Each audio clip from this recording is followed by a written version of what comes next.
It is Sunday, and we have 2 topics for you in VC Sunday School today, because my new thing is I sneak in a bonus and just check him without any notes, and he knows every time. I'm just saying. I haven't stumped him yet. Yeah, it was a very important discussion today. We're going to talk about capital calls and why do VCs take multiple capital calls when the LPs send them money, and then how does that affect startups and founders during a down market? Yep. And during a down market, a lot of founders are raising on one-off safes. How should I, the new VC who has never seen this before, view that? Is it a red flag or is it a good strategy? We talk about that as well. We're going to answer that question. Very important one as well. Do you go for the price round? Do you go for the quick save? Very important decisions both for investors, again, and for founders. And then we have the CTO of a company called Transaera, Ross Bonner, joining the show for This Week in Climate Startups to talk about transforming air conditioning to save lives. It's both adaptation and mitigation. Save lives as the planet gets hotter, but use less energy doing it so you don't contribute to the problem. Amazing. It's going to be a great show. Stick with us. This Week in Startups is brought to you by OpenPhone. As a startup founder, a lot of mistakes are easy to roll back, but using your personal cell phone number as your company number isn't one of them. OpenPhone makes it easy to get business phone numbers for you and your team right on top of your existing devices. Visit openphone.com/twist to get 20% off your first 6 months. Smash Digital. Scaling organic traffic for your startup can be challenging, but it doesn't have to be. Visit smashdigital.com/twist to get a free SEO video audit for your business. You'll see if SEO is right for you and what it takes to become an industry leader. And Dell for Startups provides key solutions for all your startup needs. A dedicated tech advisor will get to know your business goals and deliver customized solutions for rapid tech enablement with top business class PCs and accessories. Apply for Dell for Startups and check out Dell's Black Friday sneak peek sale at dell.com/twist. All right, it's Sunday. It is Sunday. It is Sunday. Day of rest for some people. For some. Other people might be in the office. Who knows? Yeah. Friend of the pod, Sam Lesson, tweeted about capital calls earlier this week. We talked about it in our group chat. You had some questions. I do. Well, and it also keeps coming up in our webinars, and it's just sort of like a big question. I think that fundamentally a lot of people have about VC, which is like, when do you get the money? Correct. Good question. When do you get it? What is the mechanism for asking for it? Sure. How does all that work? It's called a capital call. So a venture fund has a bunch of LPs. The LPs are called limited partners. Limited partners tend to be high net worth individuals, family offices, which is a collection of high net individuals in a family. Right. Waltons or whatever, but there's many of these in the country, like low thousands of family offices. $6 trillion in combined capital, I believe. Family offices, I'm so obsessed by as a category. Yeah. And then you have institutions like Harvard's endowment, MIT's endowment, and a zillion other endowments, Ford Foundation, retirement. Anybody who wants exposure to the venture category falls into the bucket of an LP, a limited partner. They make a commitment. Let's say their commitment is to put $1 million into a venture fund. We have a venture fund we're raising right now, Launch Fund 4. And I'm doing another webinar for it, by the way. Launch.co/4. Oh, launch.co/4 if you want to sign up. Or if you want to find out more, you can just email me, jason@calacanis.com. Or no, calacanis@launch.co. So that person, let's say, high net worth individual family says, we'll put $1 million into your fund. Okay, let's say it's a $100 million fund. They're 1% of the fund. The fund is going to be deployed traditionally over 3 or 4 years. You might do the primary investment in 3 years and then some follow-on funding for a year or two after that. Let's just say it's 4 years for simplicity's sake here. You will do a capital call for that $1 million from that individual. And you say, okay, we're going to ask you to send us 20% of the capital now. And then 4 other times, you'll ask for 20%. So you'll ask for $200K 5 times. And why wouldn't you ask for the $1 million up front? Well, people want to fund their commitments over time because that's more capital efficient for the LP. It's also got a benefit for the GP, the general partner, the partner who's running the fund, in this case, me. I don't want, and we don't want, our metrics and statistics of how we're doing counted from when we pull down all that money. Because if we pull down the $1 million and we were going to put it out over 4 years, actually, let's say 5, because we're doing this 5-year kind of thing. 5 capital calls over 5 years, $200K each. And that means $20 million over 5 years each year. If we take down the $100 million and we don't deploy $80 million of it in the first year, that means that money has no chance to grow. And it's Right. counting against our IRR, our rate of return. So what you do is you take down only the money you're going to invest, you deploy it, and that money gets calculated, your return, from year one. The money from year two that you take down and you deploy in year two, that gets done in 2023. And then the money you take down in 24, the clock starts ticking for your performance in 2024. So it's very complicated to do in a spreadsheet. You have to take the money you took down, and then you say how much money, the internal rate of return over time. And so that's the reason. It's good for the GP and it's good for the LP. Right. So, but it sounds like that schedule can be variable. And this was what was kind of interesting about Sam Lesson's tweets. He tweeted Tuesday and said, I've gotten a staggering number of VC capital calls in the last week. It seems like everyone has been desperately holding off calling capital, and everyone just caved all at once in the last week. And then someone in the replies asked why this might be happening. And he said, I think everybody spent the last 6 months stretching capital in coffers to not call more because they know all LPs have just lost a fortune in the stock market, we assume, and would appreciate not having to pay out more, but they could only hold on for so long without calling. So they all just folded and called. Is this a thing? Like, are the schedules variable, or are they set This out happened at the during time the dot-com recession. Yeah. It happened during the Great Recession. And now, in our speculative asset recession that I have dubbed the SAR, we had the DR, dot-com recession. We had the GR, the Great Recession. And now we have the speculative asset recession, SAR. During each of these, people who are the LPs are licking their wounds. Their portfolio went down 30%, 40%, who knows? Some cases 50%. And so they're sitting there going, oh, in order to fund this capital commitment, I got to send cash.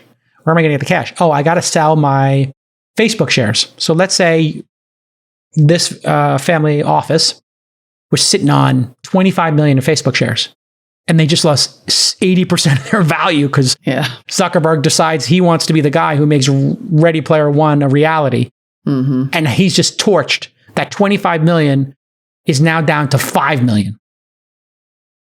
Now you're asking him to sell that at the lowest point it's been in order to fund your stuff. And they're bummed. So what you might say is, hey, I'll just take it easy here. Instead of taking down the million in February, I'll take down 250 in September, and I'll just take down what I need. I'm going to slow down capital deployment, which is why in a down market, startups can get caught in this. For this 6-month period, they don't have a bunch of cash on hand. Now they have that dry powder commitment, but they don't want to call on the commitment. So you have startup founders going, wait a second, I just saw you raise $250 million fund. We're part of a $250 million fund that you just raised last year. Why can't you give us the money? And they're like, well, we're, going to take a wait and see approach. We're going to stand pat here. The numbers aren't where we want to see them, whatever. They'll make it a drawn out process, and they'll just fund the most essential. In other words, become very discerning. So they're taking down one out of the $4 they thought they were going to do. Instead of taking down the 20 million, they say, we'll just take down 5. Just as a courtesy to our LPs, because we know the market's going to rebound and we'll make it a little easier on them. So this is like a trickle down, maybe a second order effect or a third order effect, we would call this in the industry. The second order effect of the down market, the market collapsing, is VCs don't take down the money that they're entitled to, so the LPs don't get squeezed. And then who gets squeezed? The founders. Boom. Right, because the VCs are effectively cash strapped. And that's why, so even if you see somebody who raised a $250 million fund, it's not like they just have that money sitting there and then can write a check overnight. Listen, a lot of founders are loosey-goosey with their personal phone numbers. You know that can cause chaos. Why? Because now you got somebody's phone number in some sales documents, in some corporate emails, and then they leave your company. And then what happens? One of your great clients looks in their email, they look in their docs folder, they find the document, they call that person. Now they've left your company, they're working for a competitor, or the number doesn't pick up and you look super unprofessional. And listen, you got to grow up as a startup. Nobody wants to spend $100,000 on a phone system in an office somewhere. No. You want flexibility. You want that number to be provisioned quickly and digitally. And that's what OpenPhone does so well. It's pretty simple. We all understand that. So here's what you do. You get OpenPhone. You create business numbers for your team. It just works like an app on your smartphone. It is an app on your smartphone or on your desktop. You pick a number, you install the app, you're done. Easy peasy, lemon squeezy. We use OpenPhone in our sales team every day in and day out. It's amazing. It's flawless. It's stable. And dare I say, it's affordable. OpenPhone. absurdly affordable. I'm going to say it at $10 a month, but Twist listeners can get an extra 20% off any plan for the first 6 months because they love startups. Sign up at openphone.com/twist if you want that discount. Please do it so that they know we sent you. Openphone.com/twist. You got other numbers that you're paying a whole bunch of money for? They'll take them over, right? You can port them over for the cost of $0.00 for free. I want you to head over to openphone.com/twist today. Openphone.com/twist. Go do it right now. Okay, well, that gets me to a bonus question. Can I sneak in a bonus question? Of course. I have recently talked to founders who have said that they closed a round and maybe are raising a next round, but that we can invest or someone can invest or they're asking other people to invest on a safe note, like as a tweener in between. And so in some cases, and this has come up with several different founders and it made me wonder, and each one has involved a different case, but in some cases, like it seems like a way to let an investor into a round that's already closed. Yeah. Like, oh, if you just want to put some money in, great. We'll spin up a safe note for you at our last valuation. Super. Sure. Yeah. That's happening a lot. That's happening a lot. Yeah. Or we will spin up a safe note for you right now because we're opening our next round, but it's taking a while because the term sheet negotiations are going on and we're about to run out of money. So when you're raising a round as a founder, let's say you've raised your seed. And let's say for argument's sake, you raised a $3 million seed at a 12 million post or a 12 million cap, and you gave away 20, whatever it is, 25% of the company. Now you want to raise again. And you say, you know what? I think we deserve a Series A. I'm going to try to raise 7 million on a 35 million post. And you 28 million pre, add the 7 million, get to 35. Nobody wants to lead it because maybe they're not leading rounds right now. So you say, okay, but everybody was talking to us. They haven't done their capital call. They haven't done their capital calls. Yeah. And they don't want to take down 7 million. To lead your round, or 5, they're going to do 5 of the 7. They don't want to take the 5 million. They don't want to ask their LPs, that family office, to put in their money. So they say, then the founder says, well, wait, I got all these people who are angels or seed funds or venture funds. They don't want to lead the round and do a priced round and put in 5 million, but they said they'd like to top off, and that 12 million round was really nice. I believe in the company. I don't want to go to 35 million. So maybe we could do a $15 million note. I put in 1.5. And then I don't have to take that capital call down, or we pass the hat. I got 500K in the coffers right now. You got 2 other investors, JCal and a syndicate, or you're going to do a crowdfunding site like Republic. You think you can get 500K there. You got 5 angel friends who want to put 50K in each, and you do a pass the hat, what's called a party round. And people will pursue these in parallel. And I advise founders to do this. If they're having headwinds against the price round, start the note and you just do a rolling note. You can leave those notes open for a year if your board lets you. So you can just say, hey, we're going to leave the note open. If we like somebody, we add them to it, and then we don't have to do additional paperwork. It's not the best hygiene for most VCs. They like to close it quick so nobody else gets in at the price they did. But we're in a different world now. The reason people wanted to close these rounds is so that the escalation and the markup could happen. So they could tell their LPs, hey, look, we got a markup. Now people aren't thinking about markups. Right. Because markups, people are like over them. They're like, yeah, we know these markups, we're a little, we're into survival mode. Right. We want this company to survive so it's not a zero. Yeah. So any money in is good. Yeah. You want to come. I've been telling a lot of founders. They're like, hey, we did this last round with you at 20, JCal. You put in $1 million. You already own 5%. So you own whatever, 9%. We got this other group that wants to put in 1.5 at 20. And I'm like, great, we'll stand pat. We'll go from 9% down to whatever. We'll be diluted a couple points. We'll go to 8.5%.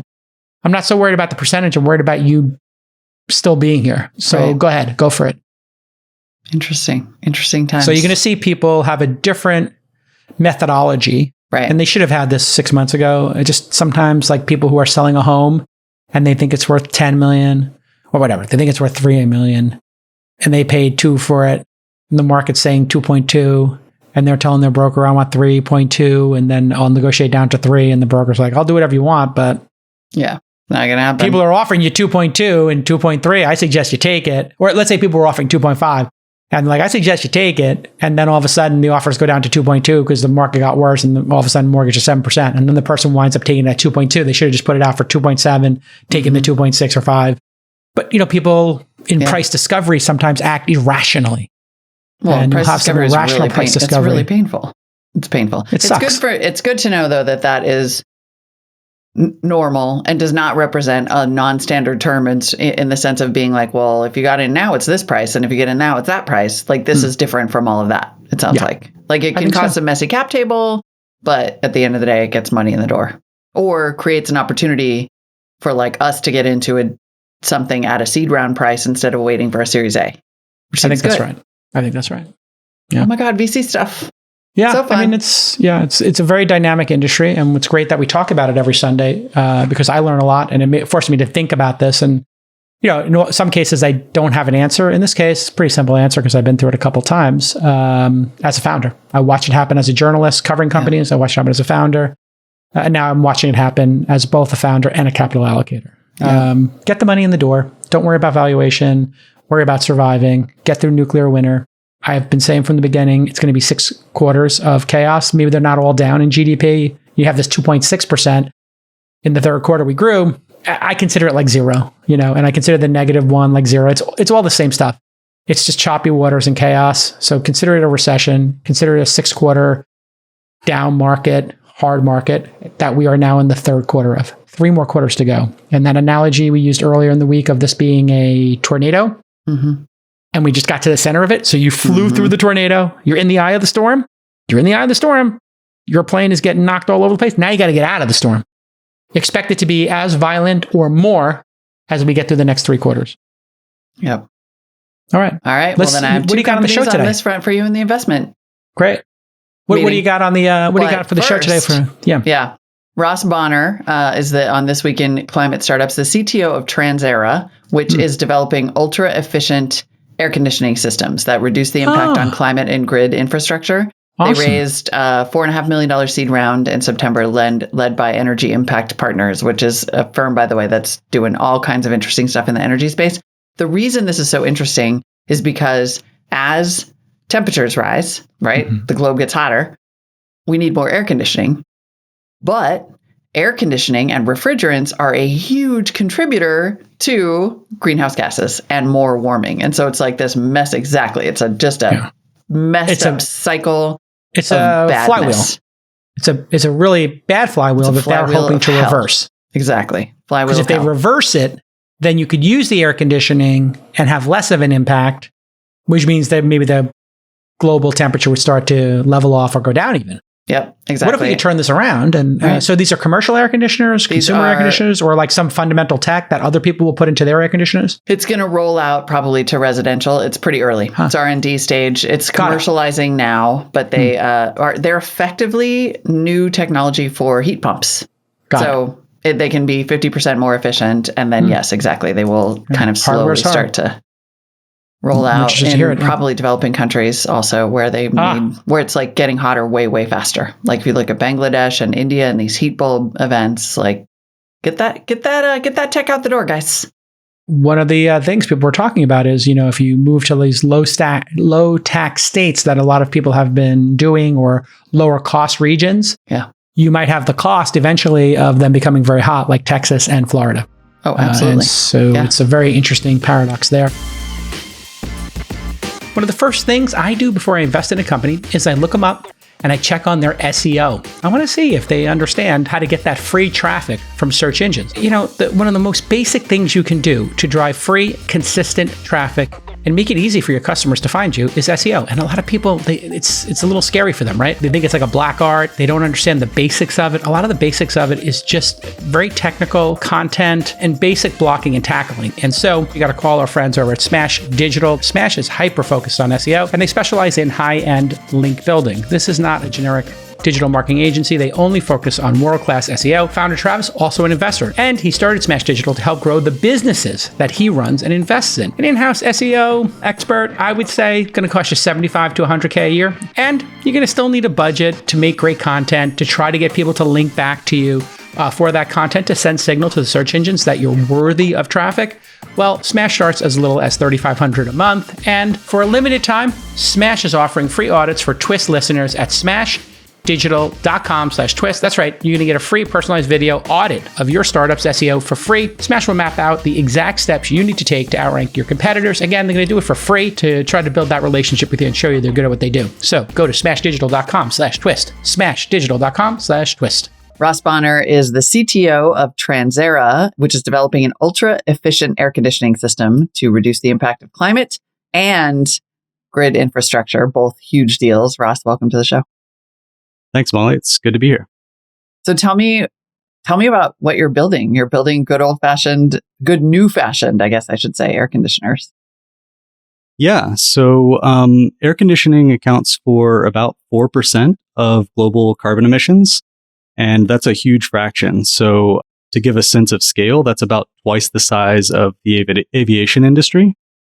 So you've probably heard about, there are a lot of efforts to make aviation clean, run on hydrogen or bio-based fuels.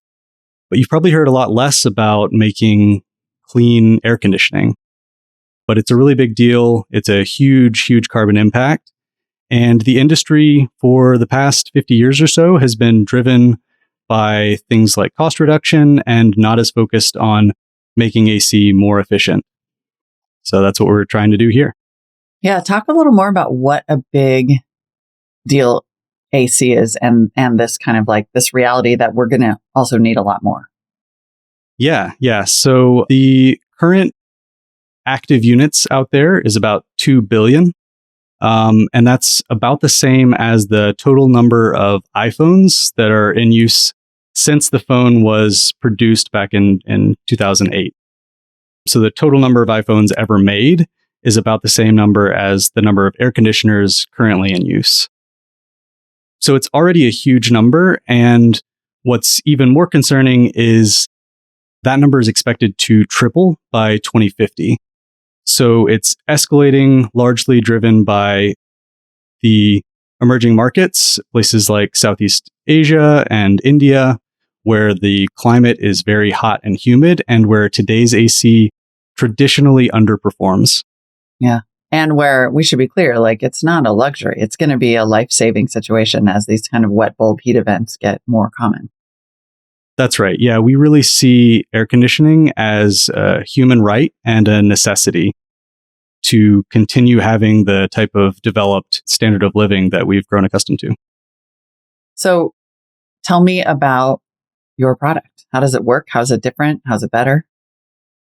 Right. So I'll start with how your traditional AC, what today's AC works. So a lot of people don't really think about it, but your AC is actually doing two kind of different things. It's managing the temperature, right? That's the thing you think about. You set your thermostat to be a comfortable temperature. But it's also removing moisture to keep the humidity in check.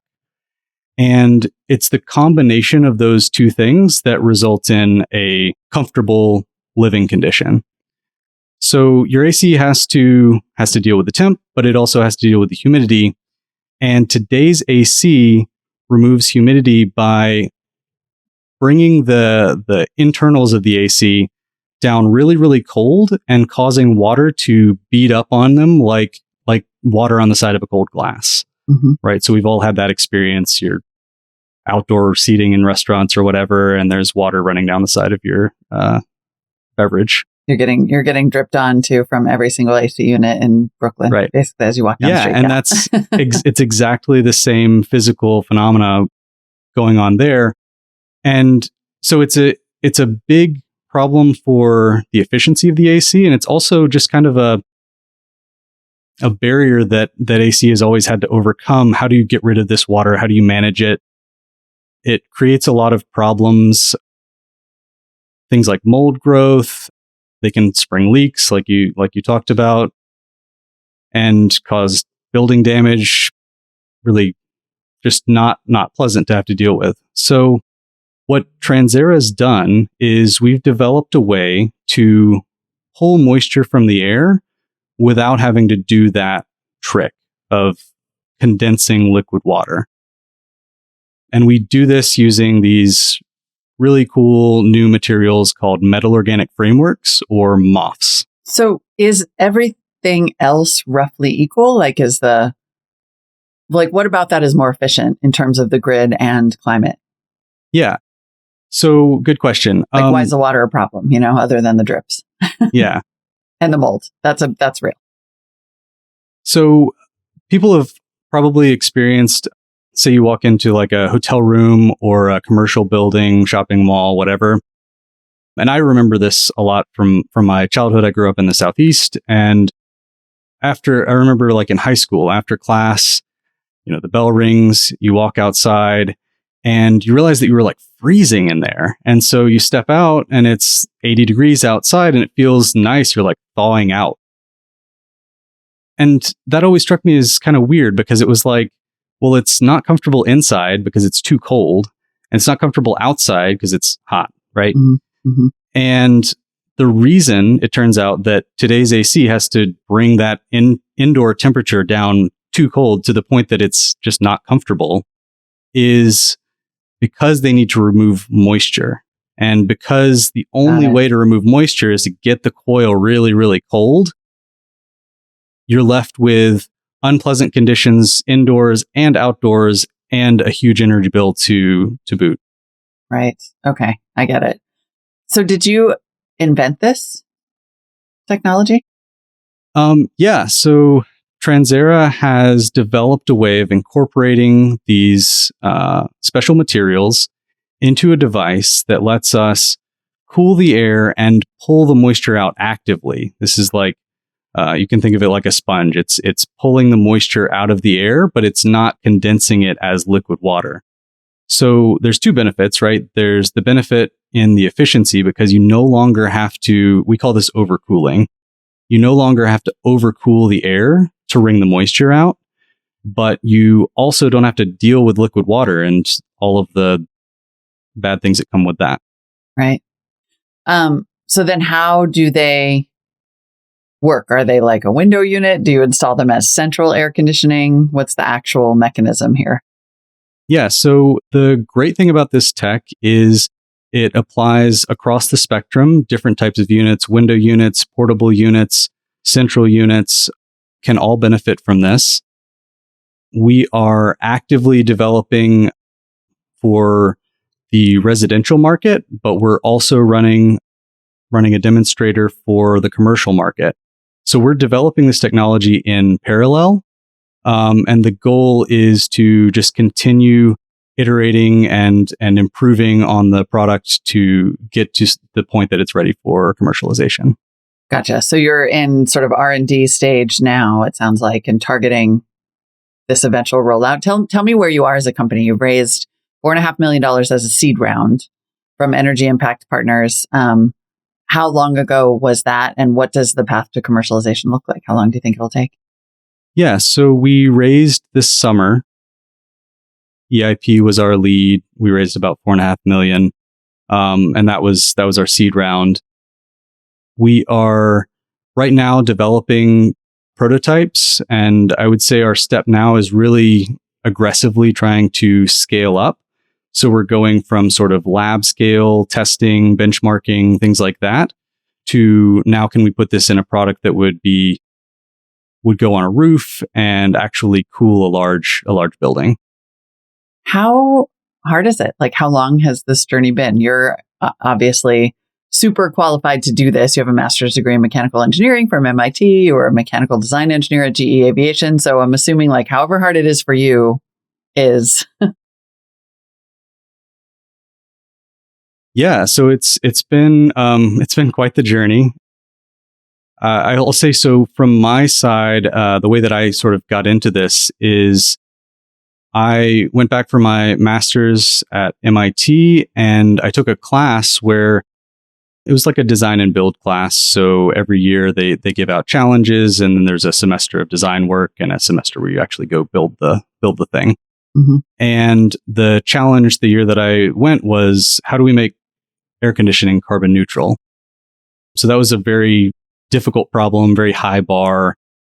And I worked with this awesome team at MIT and developed this contraption that was kind of awful looking, but it actually did achieve the efficiencies that we were aiming for. Could have been powered by a solar panel, but we built it out of plywood. And through that project, I got connected with Serene Grama, the CEO here at Transaera, and he was looking at the same problem. He was looking at how do we improve air conditioning, and specifically looking at, is there a place for these new materials, these metal organic frameworks that could really change the game for air conditioning, and how might that work? So Serene is an immigrant from Romania and linked up with Mircea Dinca, who's a professor of chemistry at MIT, who has been working on these MOFs for about 20 years. And they got together. They said, okay, here's the problem. Serene previously had a startup that was in refrigeration in India. And so he was very well aware of the scope of the problem and really motivated to try to find a solution to it. And meanwhile, Mircea was working on these new cool materials that can pull moisture out of the air. And they said, wait a minute, we might have something here. A big part of the inefficiency of air conditioning comes from how it deals with moisture. And here we've got these new materials that can solve exactly that problem. So that was the spark that really started the company out. And then, like I said, Serene connected with me through my work on my master's degree, and then hired me right out of school. Wow. You guys are the dream team. How big is it? Still just the three of you? Is the team? The team must be bigger now. Yeah, the team's grown, and we're growing rapidly. We're about 8 people right now, and we're trying to basically double in size next year. And is it carbon neutral air conditioning? So it's not quite carbon neutral in the sense that it still requires electricity. Yeah. But we see it as we're working against this upcoming energy crunch of demand for AC spiking in developing countries, places where the grid is particularly dirty. And we see it as trying to offset the alternative, which is building new coal-fired power plants. Right. And does it still involve the same, chemicals? Like, what's the sort of chemical mix here? That's a great question. We get asked a lot about refrigerants, right? Because refrigerants are a big contributor to greenhouse gas emissions. To give you a sense, the one that's pretty much ubiquitous today is called R410, and it's about 2,000 times, like gram for gram, as harmful to the climate as CO2. So we are working towards better refrigerants they call that global warming potential. So global warming potential is the scale of like how bad it is relative to CO2. R410, the one that's used today, is about 2,000, and we're currently using one that's about 1/3 that impact. And we're actually looking ahead to future refrigerants, there's a class of what they call natural refrigerants, where there's no scale factor. They're just about as harmful as CO2. So like a GWP of 1.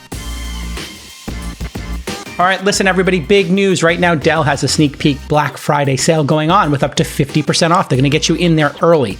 You can save big on Alienware gaming laptops, which, by the way, you can use for business too, and you get kind of double duty out of them. I have a sick, awesome gaming laptop that I love because it's so fast and powerful. They also have PC towers, if that's your jam. Maybe you're a video editor. And that's not the only amazing deal from Dell. If you're a founder or you work at a startup, just apply to Dell for Startups. Here's why. You're going to get access to a team of expert IT advisors, and they will help you customize your tech stack to make it world-class. And Dell will also help you access capital for building out your tech stack, right? We could always use a little bit of extra financing, right, to extend that runway if you're running a startup. And you'll get exclusive discounts for Dell's amazing hardware. And you know we love Dell here at Launch. In fact, we send every new employee here a gorgeous 39-inch ultra-sharp curved monitor.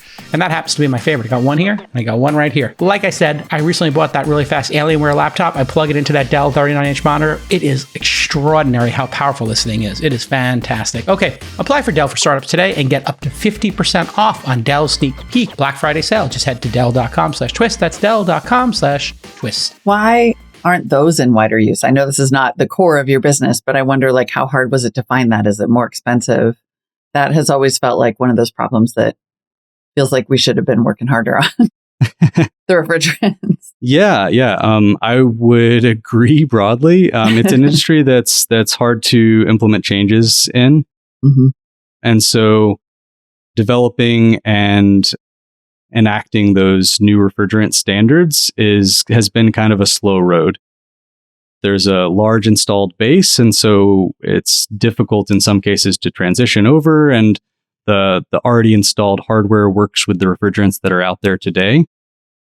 And honestly, we're sort of playing catch up. A lot of this is we didn't realize the scale of the problem until it was sort of too late. And now we're kind of playing catch up against that. But the hope, of course, is as you roll out new technologies like what you're building, it will have better refrigerants in it, and it can solve maybe two problems at the same time a little bit. Exactly. Yeah.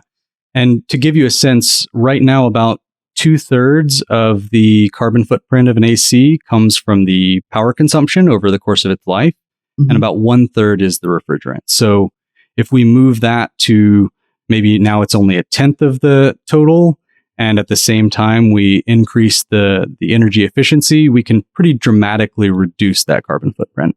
That's the goal. Okay, that's good news. That's good. That's all good.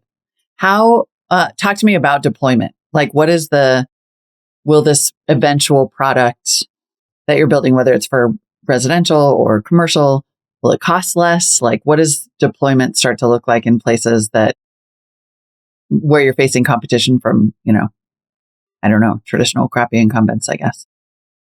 Yeah. So that's a big problem for trying to innovate in this industry is there are a lot of really great solutions out there that have great energy savings potential, but they're very complex. And those always butt up against the realities of the market where the consumers are very sensitive to first cost. And so our goal is we want to significantly reduce the power consumption of AC, but at a cost that is comparable to the incumbent. And the reason we think that's possible is we're using a lot of the same commoditized equipment that is already deployed in today's AC. The high efficiency compressors, the heat exchangers, all of the internal circuitry and components that make up today's AC are essentially shared with our technology. And what we do differently is we just apply these metal organic frameworks as a coating. And so the development work that we're doing right now is how do we take these MOFs out of the lab that are just a powder, dust in the wind, and turn them into a robust coating that we can apply into a device and have it last the full life of that device. Right. Got it. So really, in theory, you could take what looks just like a regular window unit, for example, coat all of the guts with this MOF and have it cost roughly the same, a little bit more, but be way more efficient. That's the goal. The goal is roughly the same. The goal is cost parity. In reality, that might end up, 10, 20% over, but the goal is we want it to be equivalent to today's AC. And yeah, like I said, it's a lot of the same components that are used in today's AC. And the fact that it does use a lot of those same components means that it fits into the same boxes that today's AC fits into. So window units or rooftop units, a lot of the same equipment can be used. And it means that we can fit into those same form factors and be installed into existing installations.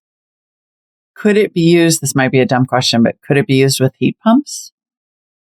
Ooh, that's a great question. Some heat pumps do heating and cooling, right? Or they all sort of, I have one for like a pool that just outputs a crap ton of water and cold air. Yeah. So now I'm thinking like, how do I get that powder in my heat pump? Yeah. So super good question. Our technology is heat pumps. And I think we sometimes do ourselves a disservice because we call it air conditioning because the energy savings come from that air conditioning side where we're cooling. Yeah. But that cycle can be reversed the same way that it's reversed in a heat pump and used the same way that a heat pump is used. I don't understand. How are you not? Then you are a heat pump. You are like a heat pump, but you're not a heat pump. Thank you, by the way, for just engaging in HVAC 101. here on This Week in Climate Startups. Yeah. So our device is a heat pump. Is a heat pump. Okay. And so here's the 101 part. But with much more effective moisture control. Yes. Yeah. So the HVAC 101 part is the difference between a dedicated air conditioner and a heat pump. Is the heat pump can reverse the flow of the refrigerant so that what was the cold side becomes the hot side and vice versa. And so the part, maybe if you've got like a mini split, the wall unit that's indoors in air conditioner mode, that coil is cold, but then you switch it, it goes to heat pump mode, reverses everything, and that turns hot. And our technology does that by default. So it is a heat pump. Got it. Okay. Which is why it can be we all know that technology to be super energy efficient. And this just fits right into that category. Okay. I got you. Thank you for your patience with all of that. And then as you think about this technology rolling out, and maybe you haven't thought about it that much, but I'm sort of interested in this intersection of like adaptation and resilience and mitigation. And some solutions are one or the other, but yours is really, really both. That's the goal. Yeah. So we really see it as like the intersection of efficiency and affordability. And if we can't achieve both at the same time, then we're doing the wrong thing. So we're driven by that impact that we can have and really driven by those emerging markets where the demand is going to be big enough to have significant climate impact. And then finally, what will the business model be? Like, will you be licensing this technology or will you be selling actual air conditioning devices? So little column A, little column B. We are working with industry partners to get to scale very quickly. And we're also working to internally develop and potentially sell our own devices.